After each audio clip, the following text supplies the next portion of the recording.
Hello, and welcome back to Spooky Shenanigans, your podcast for all things spooky, creepy, and downright strange. My name is Nell, and joining me, of course, is our resident skeptic of all things spooky, PJ. Hello. And in today's episode, we are going to be covering let's just call it the true life tale of American Horror Story Asylum, because that's basically what it is. Wouldn't you agree, PJ? I would, yeah. But I'd also like to point out that when the listeners hear what it's about, you've actually finally found an episode to pretty much call your own, just based on the name of the person that we're covering today. This is definitely your episode, Nell. Thank you very much. I don't mean the content, of where she ended up, but no. Yes, the name does make me giggle a little bit. So today, listeners, we are delving into the story of Nellie Bly, who was hands down probably one of the most incredible women I've ever heard of in history. Yeah. She was a fierce feminist, I'd say, and yeah, one of the first, I would say, probably women's rights activists. Yeah, she's in probably like the the US. American Emmeline Pankhurst, really. Yeah. And her story is pretty much, it's pretty mind-blowing, I'd say. Literally as well as metaphorically. So, PJ, before I dive into all of the rich history and info behind her story, why don't you kind of give us a bit of an idea of what you know about it? Okay, yeah, no worries. Listeners, if you are new to the podcast, this is the part where I give the true and accurate facts. Yes, dear. Anything you say, dear. This is the problem with this episode. It's not about ghosts or demons. It's just downright strange and chilling. Unnerving. Yeah, chilling. I'd Yeah. say. Pretty much a good word for it. Yeah, and if you are familiar with the Ryan Murphy show American Horror Story, in particular the Asylum season, which I think was season 2, wasn't it? Yes. Yeah, one of my favourites. Anything Asylum related, it just always gets me.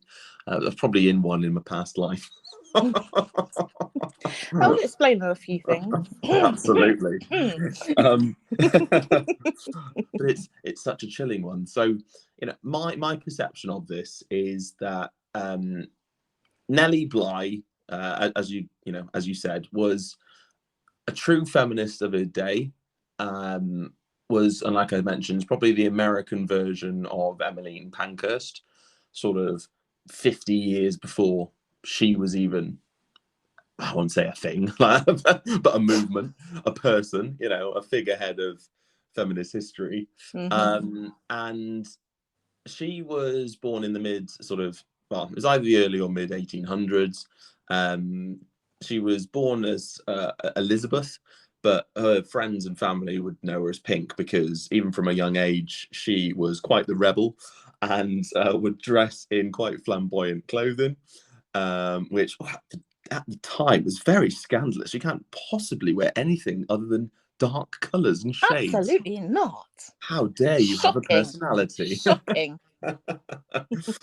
And sort of she grew up with her siblings, and they, being male, got to have all the fun jobs, pharmacists, bankers, that sort of thing. And poor old, I was going to say Lizzie, I've read she hated being called that.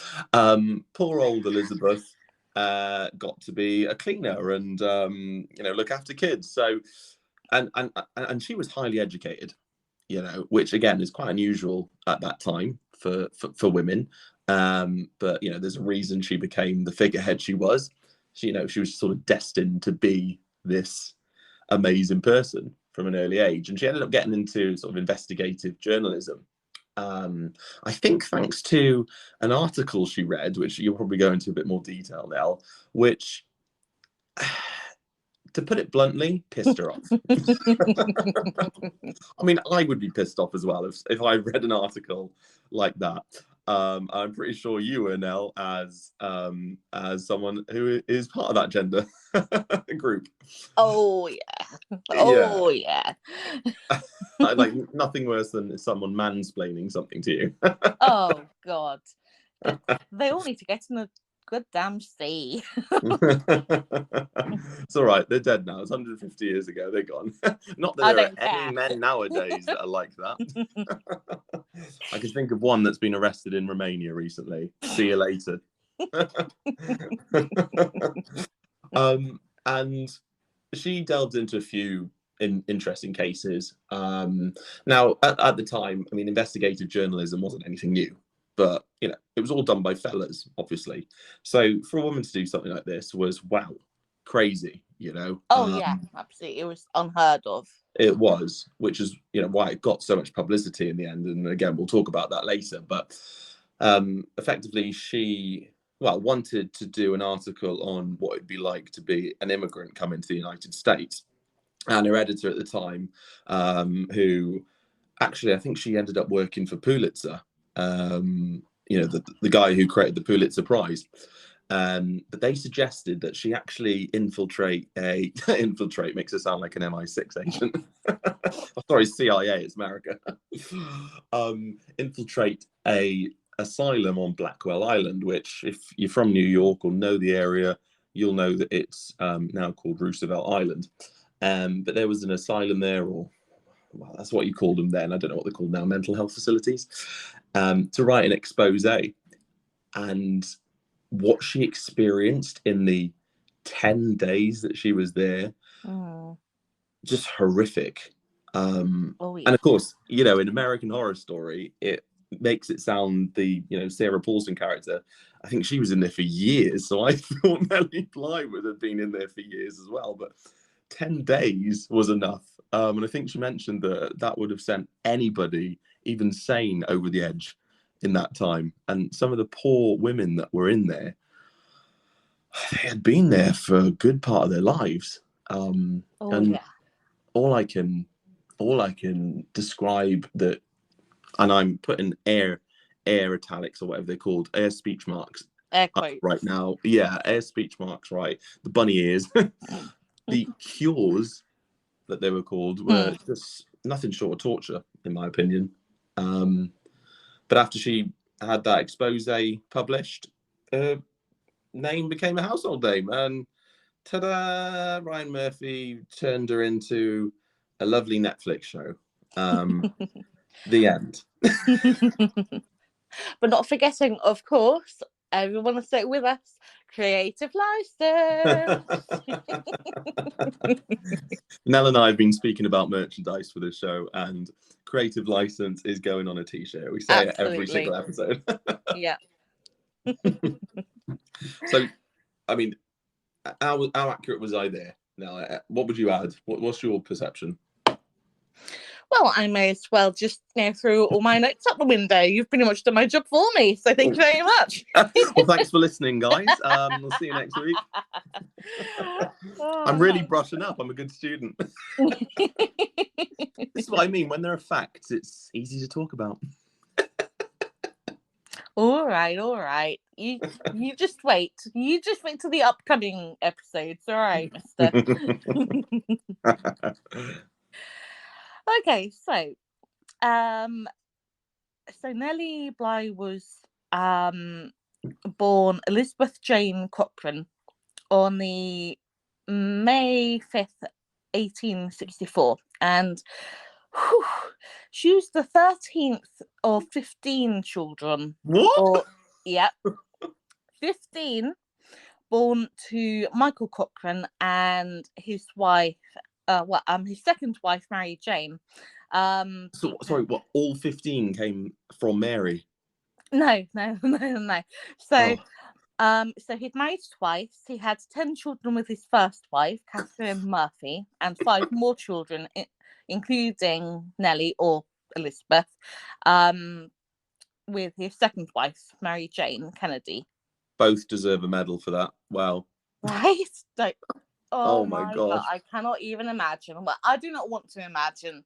No. Jeez. The complications that they both of them could have gone through, especially in that time, Absolutely, surviving yeah. childbirth was a hit and miss back in those days. Very, very much so. God, scary. So Michael would end up dying in 1870 when Elizabeth was 6 years old. Oh. Um, and this kind of brought the family basically into poverty because obviously at that kind of time, you know, it was the men who were responsible for, looking after the family and providing for them. Yeah. So, it was really, really hard for women to make any kind of career for themselves and their families. Mm-hmm.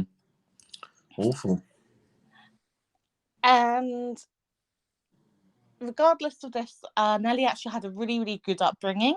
And she, at age 15, would go on to study to become, or she had views of becoming a teacher. Unfortunately, a year into her studies, she had to unfortunately pull out because basically she was just unable to afford to keep paying the costs, which, That's yeah, sad. it is. It really, really Heartbreaking. is. That is a big. Yeah, I'm trying not to go off on a rant right now, but it's one of my biggest bugbears in life is social mobility and access to education. Mm-hmm. You Mm-hmm. know, you shouldn't ever be restricted from studying based on what's in your bank account or your No, family's. it It's shouldn't. that's sad. No. Good job she was a motivated lady, wasn't it? Otherwise, Absolutely, yes. she should have been She cleaning very pots for the much rest of her was. life. So, in her kind of late teens, as you've already touched upon, she read a particular article in the paper. And it was basically titled "What Girls Are Good For," which was, according to the author who penned this lovely article, were principally for birthing children and keeping house. What a lovely man. Right? Just the kind of person you want to meet in a dark alley. just 5 minutes. Just 5 minutes. That's what I'd need. Just, yeah. Apparently, Nellie felt the same kind of way because she would then go on to write a response under the pseudonym Lonely Orphan Girl, which basically really chewed this guy out and told him, oh, really? Really? And yeah, just they basically gave quite the public bashing, which in recent news brings to mind a certain well, as you've recently mentioned, mansplainer and young women. Yeah, it's not much has changed in No, 150 years. sadly not. No. However, the editor of this paper, George Madden, was actually so impressed with the passion in which she wrote. He actually ran an advertisement asking the author to identify herself so he could meet her. Yeah. So she goes along to the offices, and he offers her the opportunity to write a piece for the newspaper, again under the pseudonym. because it's pretty much unheard of for women to write anything at this time. Yeah. And the first article that she writes was titled "The Girl Puzzle," and Okay. this basically argued that not all women, would marry and would want to marry, and that what was that she needed were better jobs for women. So right from the get-go, she's a full advocate for women's rights, not just at home but also in the workplace as well. Yeah. Her second article called "Mad Marriages," which I love it, was about how divorce affects women, Yeah. and she actually argued for the reform of divorce laws in this one. So Oh, good. yeah, Yeah, yeah, because I mean, think about it. How awful it would have been back then for them. They're kind of trapped. You they can't go to were work and absolutely they you were. can't build up your own savings pot. If the guy was a meathead who liked to drink and beat her around, then she'd been stuck in that for her life, however short that might have been with the bloke. Mm-hmm. There's just no protection. And I suppose if they did divorce, the man would take everything and she'd probably end up in a workhouse. Or worse. Yeah, yeah. Well, Hmm.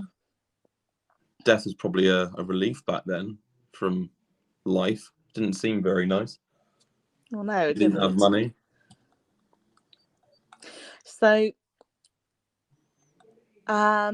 one article that she writes actually kind of got her into a bit of bother.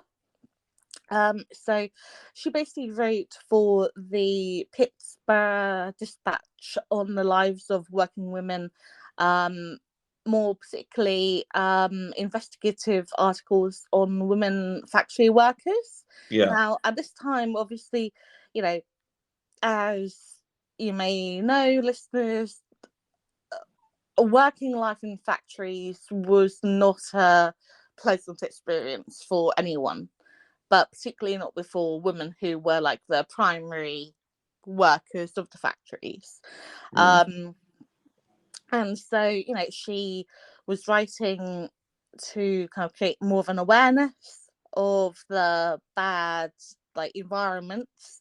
And so the paper soon received complaints from factory owners about it. And in the end, she was reassigned to women's pages to cover, the nice feminine articles like fashion and Oh God. society and gardening and more ladylike Oh, subjects. yes. Things that are meant for the fairer sex. Absolutely, yes. Don't be bothering yourself with the man's world, little lady.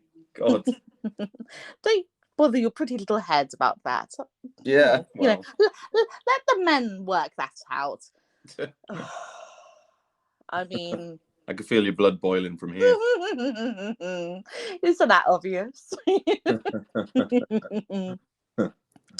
So, understandably, after a while, she becomes pretty satisfied, for want of a better word, for writing about these kind of subjects. And in the end, she would leave for New York City.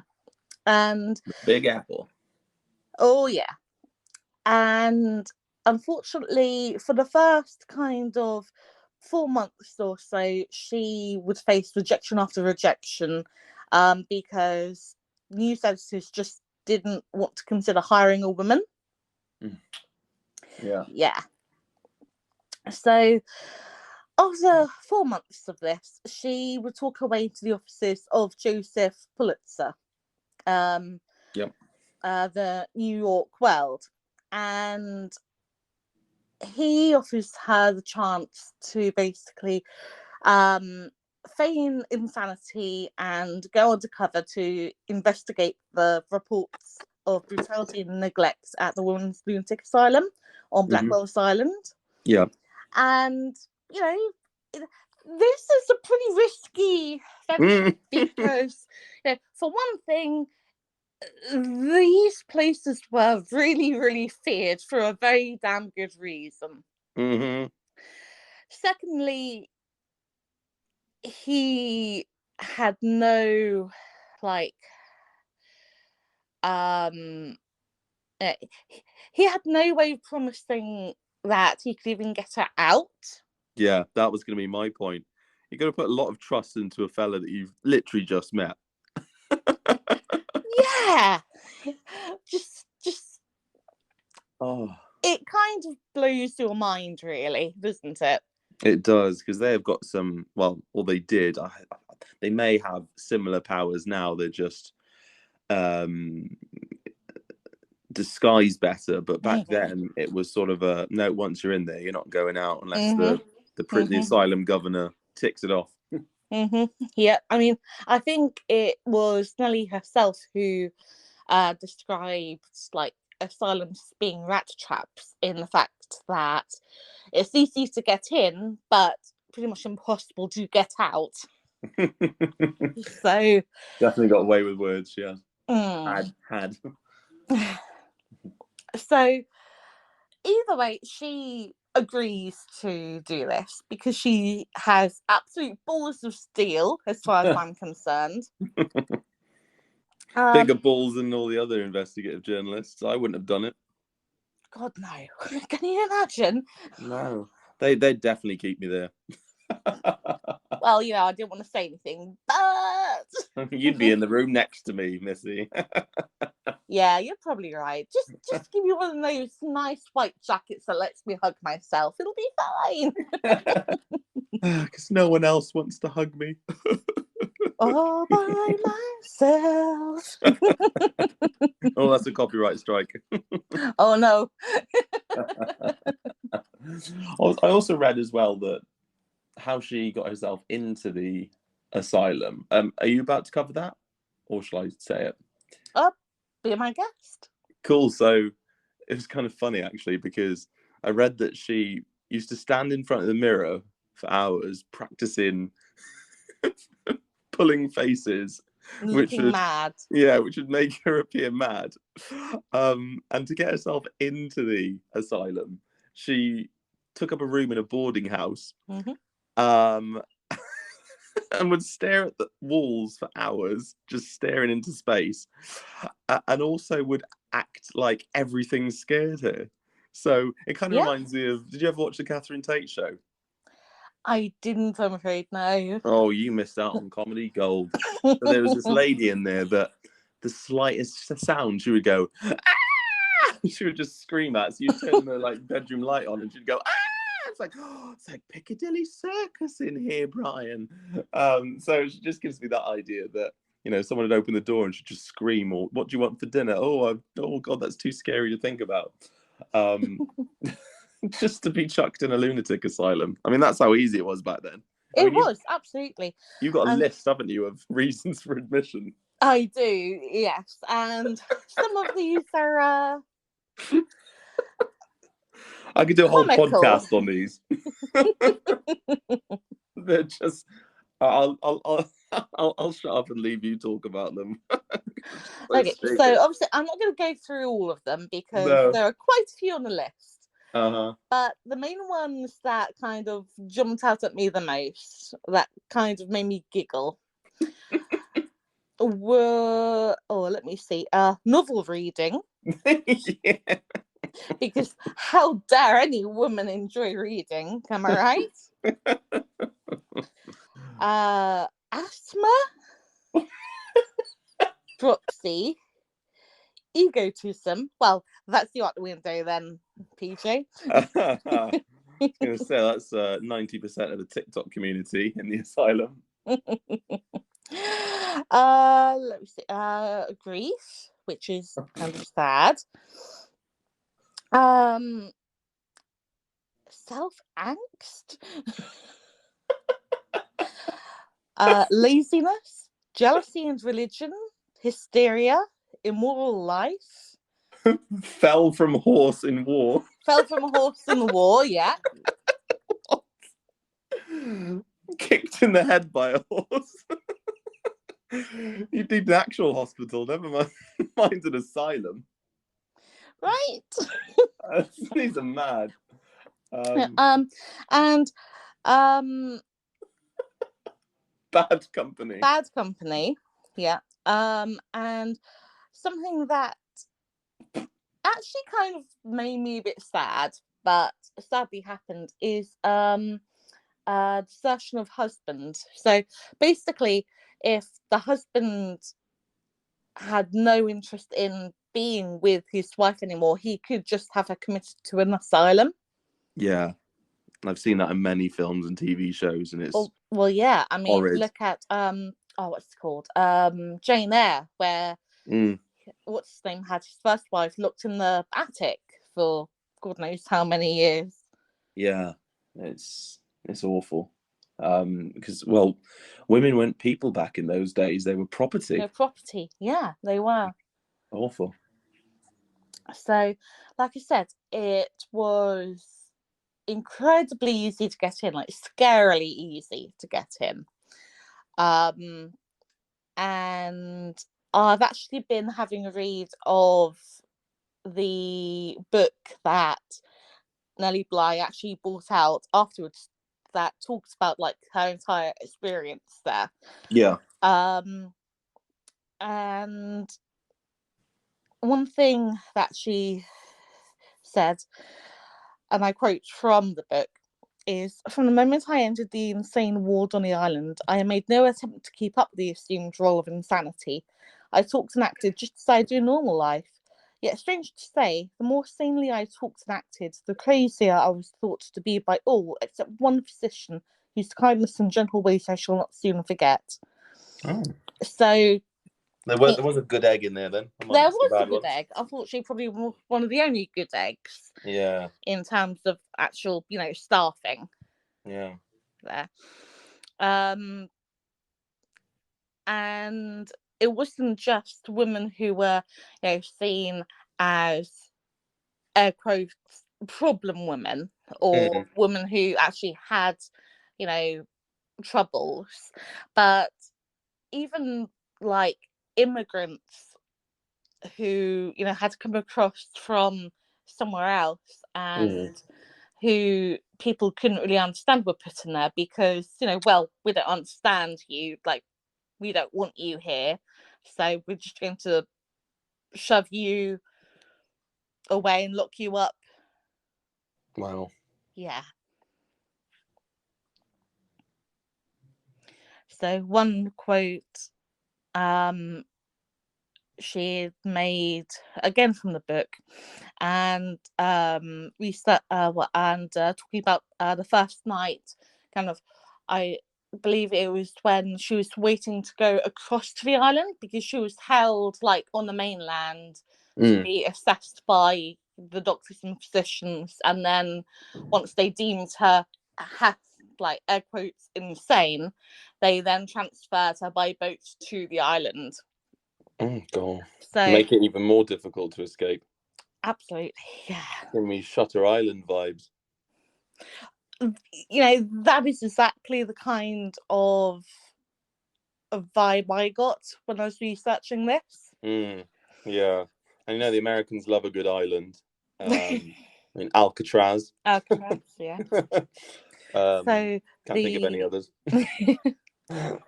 So the quote I got from her first night there was, "Nearly all night long I listened to a woman cry about the cold and begged the gods to let her die.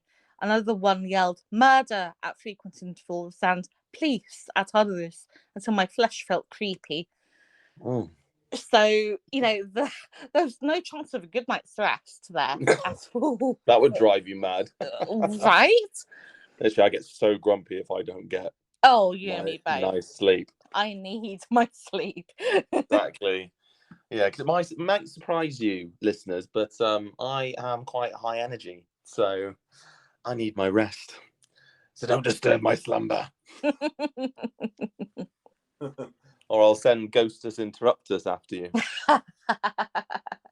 Yeah, I wonder if he'll make an appearance this episode.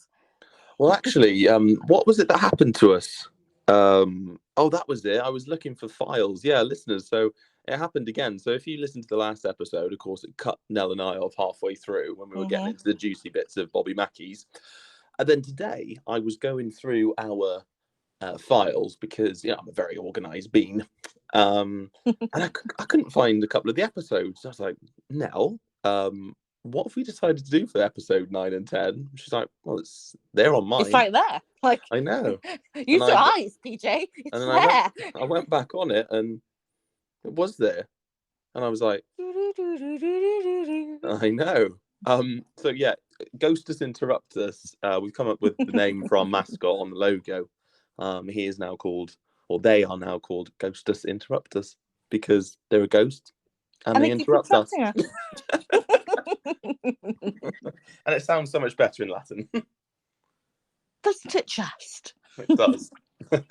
Anyway, what else happened to her? Anyway, so whilst Nellie was locked up, she made a point of talking to as many women there as she could, because she wanted to get reports from others who were there, and men and women were typically kept separate. So it's obviously she couldn't get any side from the men's side, but then I'd imagine that would typically be about the same as what the women were experiencing.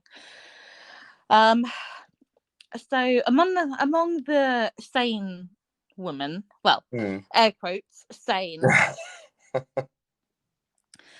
she found that many of them were actually immigrants who didn't understand English, as we mentioned previously, and seemed to have been mistakenly committed to the island, whereas others were just poor and thought that they were being sent to a poorhouse.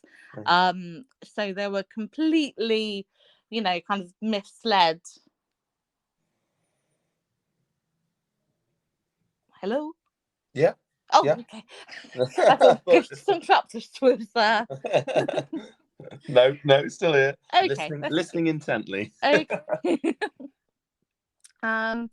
So although Blackwell was originally built to hold something like 1,000 patients, they were cramming more than 1,600 people into the asylum when Nellie arrived in the fall of 1887.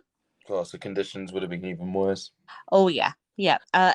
Extensive budget cuts had led to a sharp decline in patient care, leaving just 16 doctors on staff. Now, 16 doctors to 1,600 people.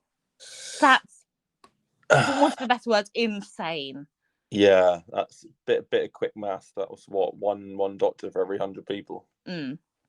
Wow. Yeah.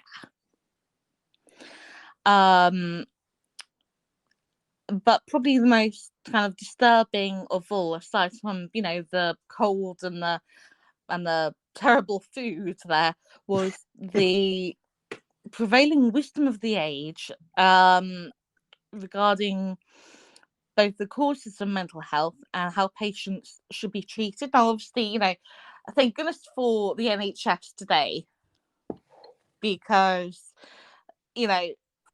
things are a lot better today than they were in this time. Yeah, absolutely. So, talking to her fellow inmates, Nellie quickly found out that they were frequently abused, both psychologically, physically, and often sexually as well. Yeah, so they were forced to take ice-cold baths and remain in wet clothes for hours, which obviously, would lead to frequent illness, especially in the wintertime as well. Absolutely, yeah. Apparently, they were forced to sit still on benches without speaking or moving for stints lasting 12 hours or more. Wow. Yeah. Some patients were tethered together with a rope and forced to pull carts around like mules. And like I said previously, the food and the sanitary conditions were absolutely horrific. rotten meat, moldy stale bread, frequently contaminated water. Yeah. Well, it kind of sounds now. I'm a bit confused. I don't know whether we're talking about the asylum here now or the weekend I spent at Pontins. I'm sorry, I shouldn't laugh, but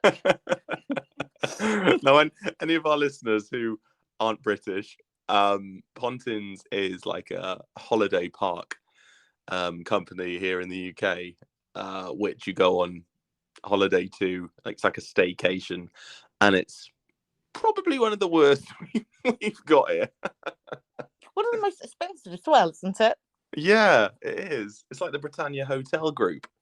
It's just absolute rubbish, but they still keep their prices high. I don't know how they're still in business. It's unreal. I don't either. It's, yeah. Boggles the mind.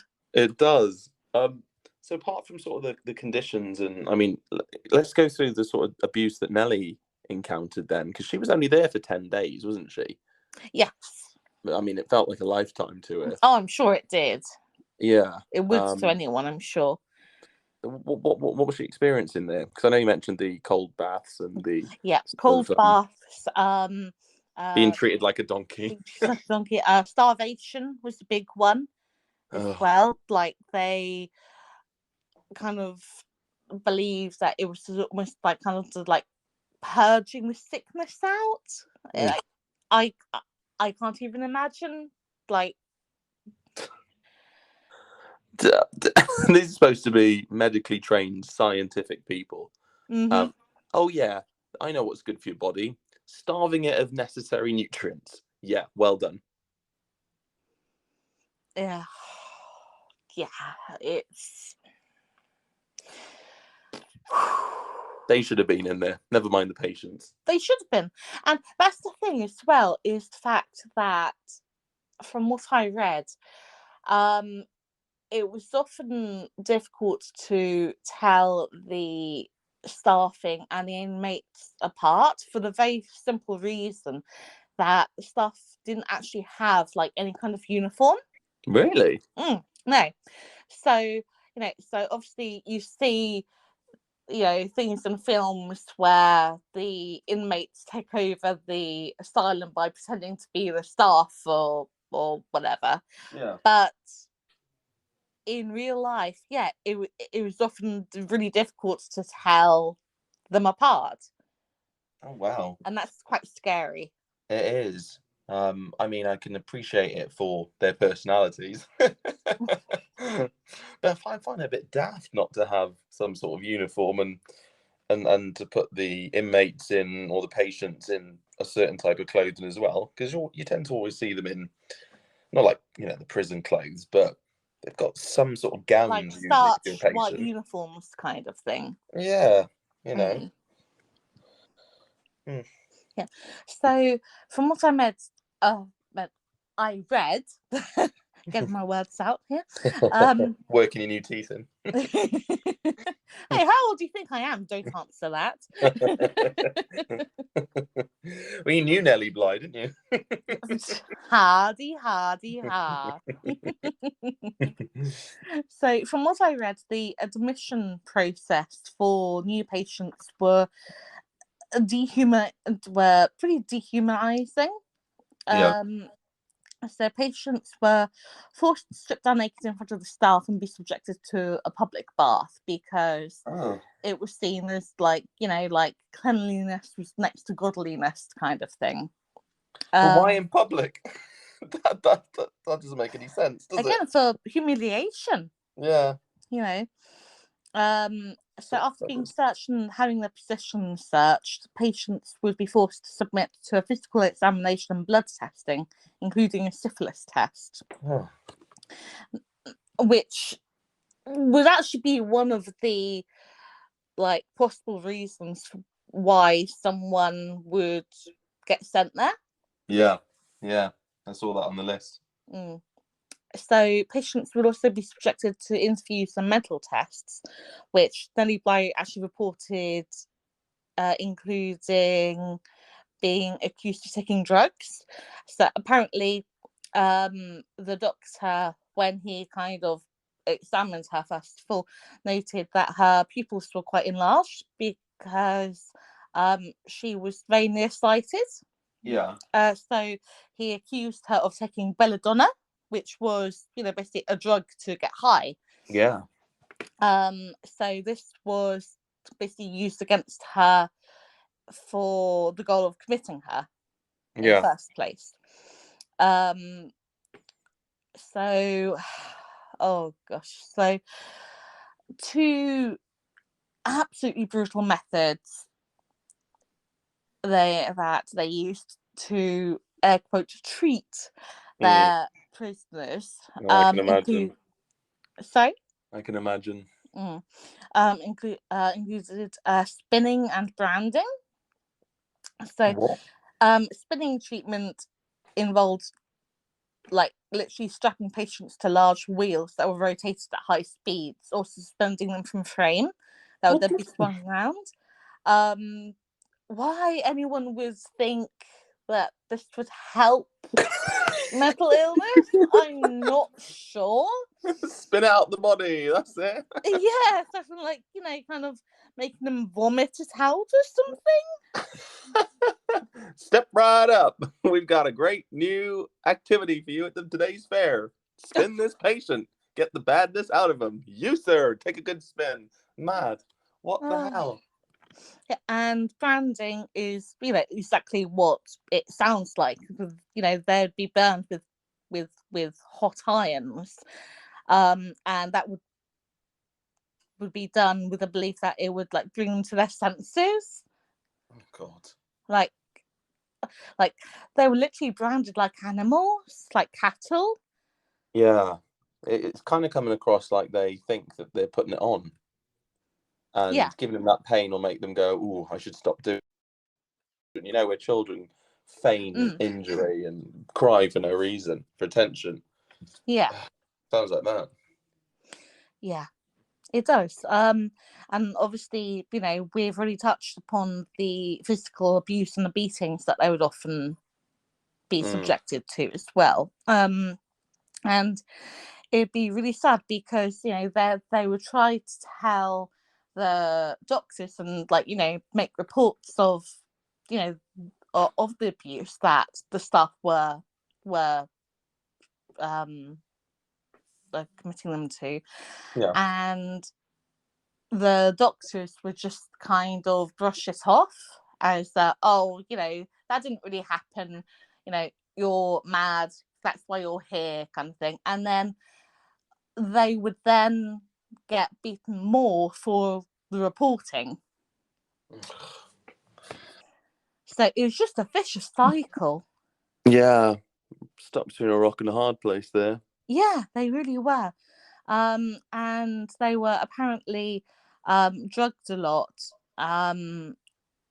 to kind of try to make things like easier for the staff almost. So, morphine was used a lot. But apparently the attendants seemed to take like almost pleasure and amusement in performing these inhumane acts. Yeah, you tend to have a certain type of person that works in these places back in the day. Yeah, I reckon they'd rank quite highly on the Robert Hare psychopathy checklist. Yeah, I mean, taking a quote from Nellie Bly's book, take a perfectly sane and healthy woman, shut her up and make her sit from 6 a.m. to 8 p.m. on straight back benches. Do not allow her to talk or move during these hours. Give her bad food and harsh treatment and see how long it will take to make her insane. 2 months would make her a mental and physical wreck. Wow. Which, wouldn't it just? Yeah, even if you went in there sane, you wouldn't stay sane for long. No, you Awful. really, really wouldn't. It's torture. What happened to Nellie in the end then? So, luckily for her, after 10 days, the editor of the newspaper that she worked for were able to get lawyers in to free her. Oh yeah. So she was able to leave. within 10 days, as you know, they've kind of previously agreed. Well, you know, well, hopefully agreed to, tentatively agreed to. I was going to say, do they have an agreement on the days she was going to spend in there? Because I can just imagine it's like, you know, she goes in on Wednesday, then next Friday, like a week Friday happens, and the editor's sat there drinking his tea, and he looks around the office. He's like, "Anybody know where Nellie? Oh,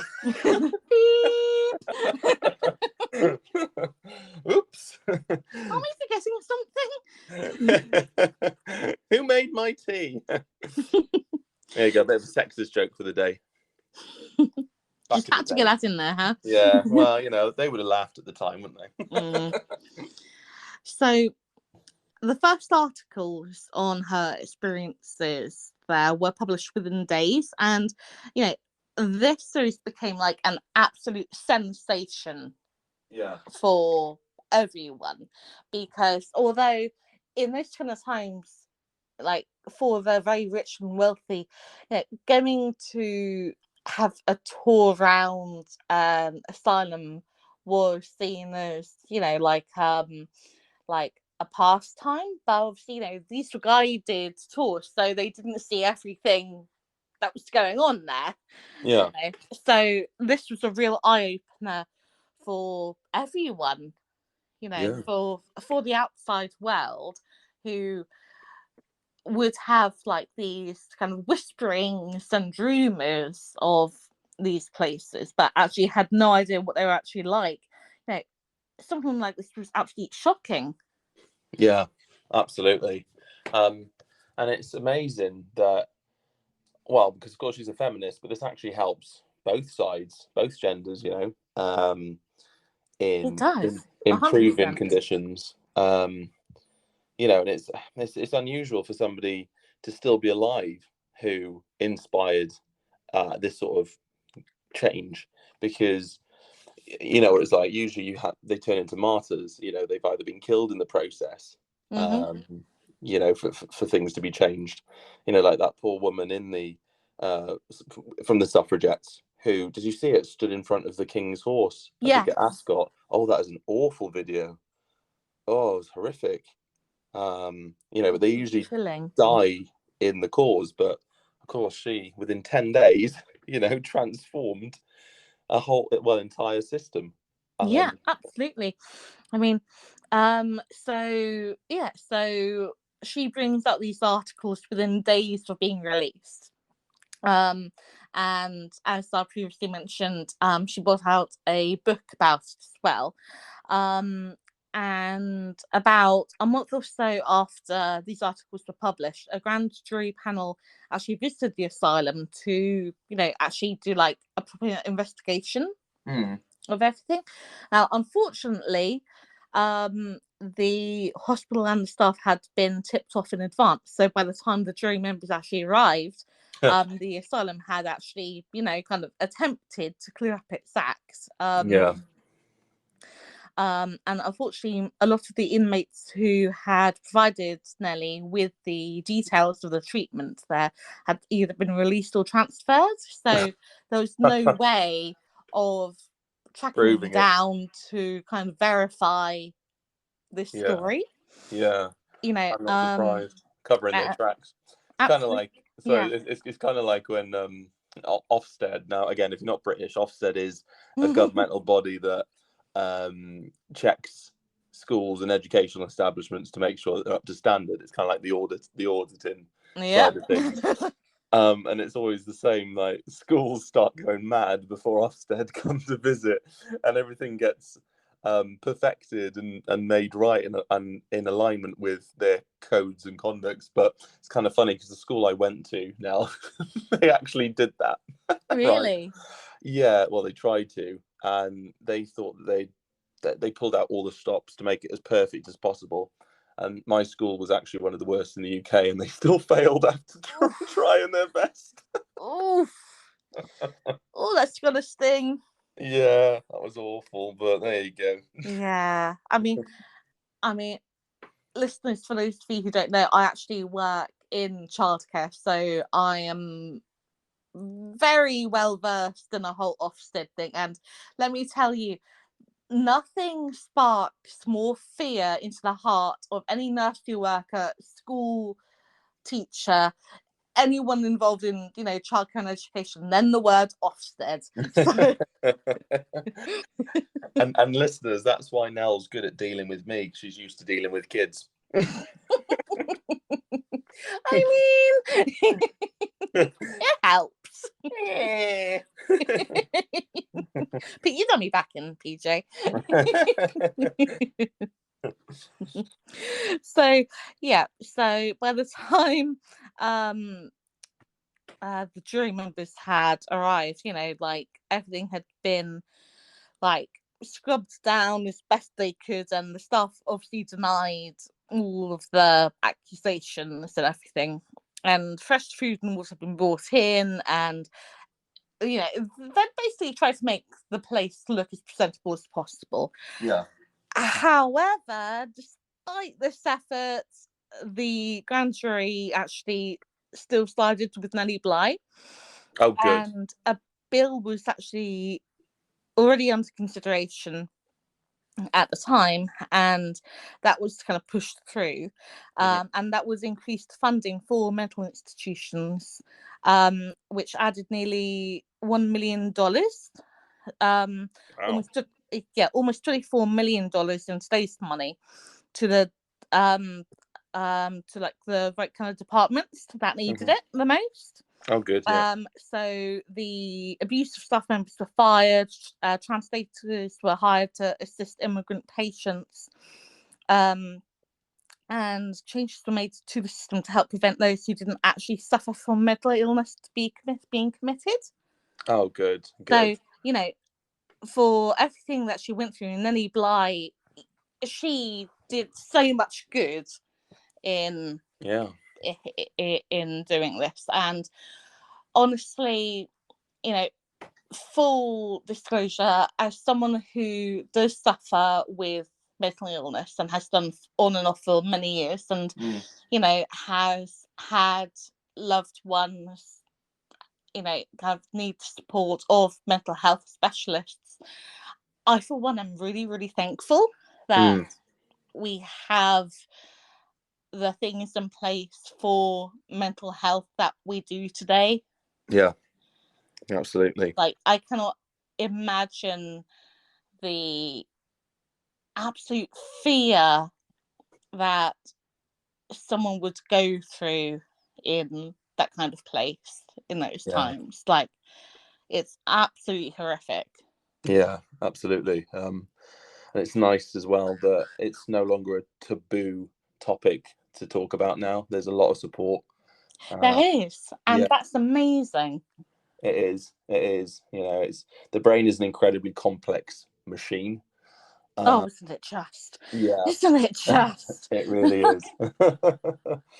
And I remember because I also have suffer from mental health condition, and I just remember this workplace, a place I worked before, and this is way back, and one of my managers said at the time, "Oh, just control it. You can just control it," And I looked at it and I just thought, you always know somebody that's not had the misfortune of experiencing it yet, because they say nonsense like that. Yeah.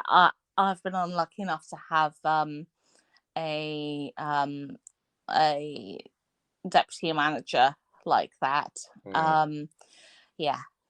I'm not gonna go through all of it, but no. You manage it, you don't control it. No, and that was something that she didn't seem to get. Yeah, God. So we're kind of veering a little bit off topic here. So after the kind of sensation that Nellie Bly walked around with her kind of expose, she would actually go on to to actually do a reel round the world in, I think it's something like 74 days. Oh yeah, she was trying to beat Jules Verne character, wasn't Yes, she? that's right. Yeah. Which was really kind of cool, I have to say. And in, when was it? Let me see. Yes, in 1998, she was actually inducted into the National Women's Hall of Fame. Oh, perfect. Which is really freaking cool. That is, yeah, that is really cool. So, she would passed away January 20. Sorry, again, putting my teeth back in.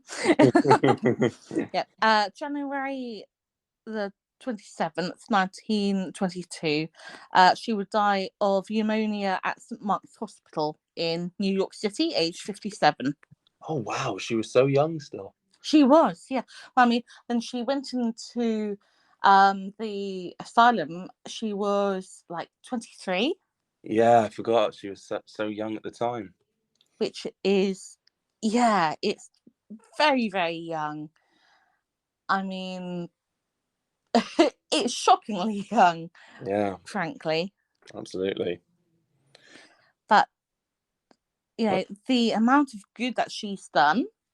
Mm-hmm. It's Undoubtedly. just mind-blowing. And like I said, this woman had balls of steel. There were some big cajones. Oh, yeah. Weren't they just?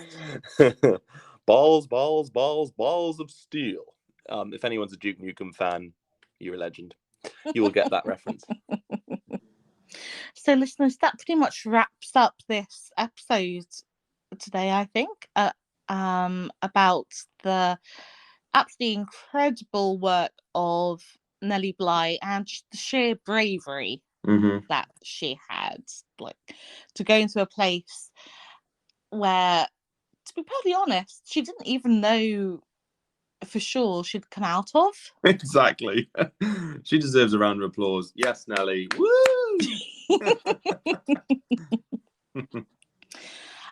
If you've enjoyed the episode, then be sure to subscribe to our YouTube channels for any other dark, creepy, spooky stories that we both have.